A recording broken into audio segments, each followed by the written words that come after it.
నమస్కారం.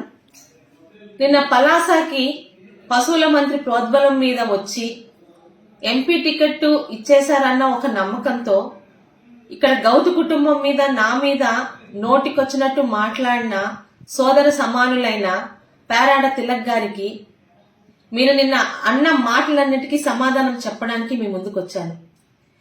మీకు సమాధానం చెప్పడానికి ప్రెస్ మీట్ పెట్టాల్సిన అవసరం లేదండి. ఎందుకంటే శ్రీకాకుళం జిల్లాలో మొన్నటి వరకు కూడా ఎన్ని రాజకీయ పార్టీలున్నా పరస్పరం గౌరవంతో ఒకరి కుటుంబాల జోలికి ఒకరు రాకుండా వెళ్తున్నాయి. ఈ రోజు కూడా శ్రీకాకుళం జిల్లాలో అదే రాజకీయాలు కొనసాగుతున్నాయి.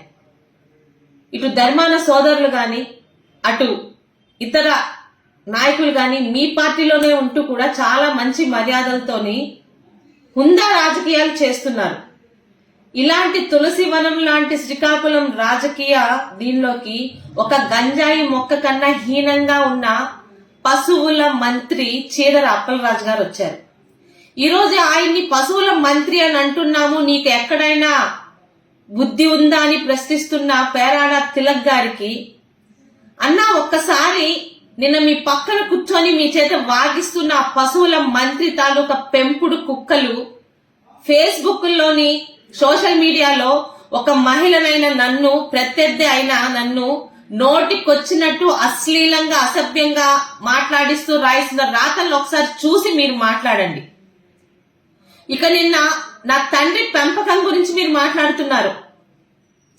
నా తండ్రి ఎమ్మెల్యేగా ఉన్నప్పుడు మీ సతీమణి ఇక్కడ జడ్పీటీసీగా పనిచేశారు. ఆవిడ్ని పిలిచి ఒకసారి అడగండి.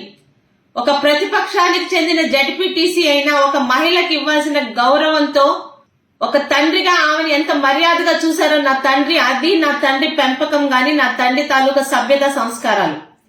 ఇక పెట్రోల్ బంకులు అభివృద్ధి చేయడమే అభివృద్ధి అని మాట్లాడుతున్న మీకు పెట్రోల్ బంకులు అన్నవి మా తాలూకా వ్యాపారాలు అభివృద్ధి చేసుకోవడంలో తప్పు లేదే. ఇక మీ పక్కన కూర్చోపెట్టి మాట్లాడిస్తున్నాడు కదా ఆ పశువుల మంత్రి. అభివృద్ధి అంటే ఆయన చేసింది నేను చెప్తానన్నా. ఒక సూది కొండ, ఒక నెమలి కొండ, ఒక నల్లబొడ్డూరు కొండ, ఒక రామకృష్ణాపురం కొండ, ఒక బెండి కొండ, ఒక అనంతగిరి కొండల్ని మింగేయడమే మీ పక్కన కూర్చొని మాట్లాడించిన ఆ పశువుల మంత్రి చేసిన అభివృద్ధి అయితే అలాంటి అభివృద్ధి ఎప్పుడు గౌతు కుటుంబం చెయ్యదు కూడా. ఇక ఒక మంత్రి స్థానంలో ఉండి తెల్ల రేషన్ కార్డును కూడా తీసుకొని పేదలకు చెందిన బియ్యం కూడా మింగేస్తున్న మీ పశువుల మంత్రి తాలూకా అభివృద్ధి గురించి మీరే మాట్లాడాలి. నీ తండ్రి నేర్పించిన సభ్యత సంస్కారం ఇదేనా అని అడిగారు. నా తండ్రి నేర్పించిన సభ్యత సంస్కారం ఉంది కాబట్టే పశువుల మంత్రినే నేను ఎదుర్కొంటున్నాను గాని నా మీద రాసిన రాతలు ఆయన కుటుంబంలోని ఏ ఇతర మహిళల మీద కూడా మేము రాయించటం లేదు. సభ్యత సంస్కారం ఉంది కాబట్టే ఈ రోజు కూడా మిమ్మల్ని ఇప్పటికి కూడా అన్న అనే సంబోధిస్తున్నాను. ఇక ఎంపీ పదవి మీకు ఇచ్చారని సంతోషపడుతున్నట్టున్నారు. 4 సంవత్సరాలు ఇంకా ఎమ్మెల్సీ దువ్వాడ శ్రీనివాస్ గారికి అక్కడ ఎందుకు ఎమ్మెల్యే టికెట్ ఇచ్చారు తెలుసా అన్న? కనీసం అచ్చెన్నాయుడు గారికి పోటీ ఇచ్చే సత్తా మీకు లేదని ఎంపీపీ స్థానంలో ఉన్న మీకు ఎంపీ టికెట్ ఇవ్వడం వెనక రామ్మోహన్ నాయుడు గారి మీద ఎలాగో ఎవరు గెలవరు, ఎవరికో ఒకరికి ఇచ్చేస్తే ఆ పని అయిపోతుందని మీకు ఎంపీ టికెట్ ఇచ్చారు తప్పితే మీ మీద నిజంగా నమ్మకం ఉంటే ఎమ్మెల్సీగా ఉన్న శ్రీనివాస్ గారికి ఇచ్చిన పదవి మీకెందుకు ఇవ్వలేదు? అది మీ పార్టీలో మీ పరిస్థితి. అయినా అప్పుడే సంతోషపడిపోకండి. ఇప్పటికీ ఇచ్చిన పదవులు కూడా ఇచ్చిన పోస్టులు కూడా మారుస్తున్నారు మీ తిక్క ముఖ్యమంత్రి జగన్మోహన్ రెడ్డి గారు.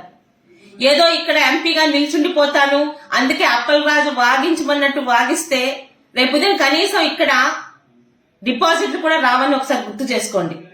శ్రీకాకుళం నుంచి ఇచ్చాపురం వరకు గౌతు కుటుంబం గౌరవం ఎలాంటిదో త్వరలోనే మీరు చూస్తారు. ఒక్క మాట చివరిగా, తా చెడ్డ కోతి వనమల్లా చెరిచిందని స్వయాన పశువులుగా తయారైన పశువుల మంత్రి ఈరోజు మీ ద్వారా ఇలాంటి తప్పుడు మాటలు నా మీద నా కుటుంబం మీద మాట్లాడిస్తూ సునకానం పొందుతున్న నా పశువుల మంత్రి గారు మీకున్న గౌరవం కూడా తీసివేస్తున్నారు. ఆయనకి పశువుల మంత్రిని నేను మాత్రమే పిలవడం కాదు, ఈరోజు రాష్ట్రంలో ఎవ్వడికి ఆయన పేరు తెలీదు. అందరికీ ఆయన మొహం చూస్తే గుర్తొచ్చేది పలాస పశువుల మంత్రి. దయచేసి ఆ పశువుల మంత్రి తాలూకా స్థానానికి మీరు దిగజారొద్దని ఒక సోదరిగా మీకు మనవి చేస్తూ ఉంటానన్నా.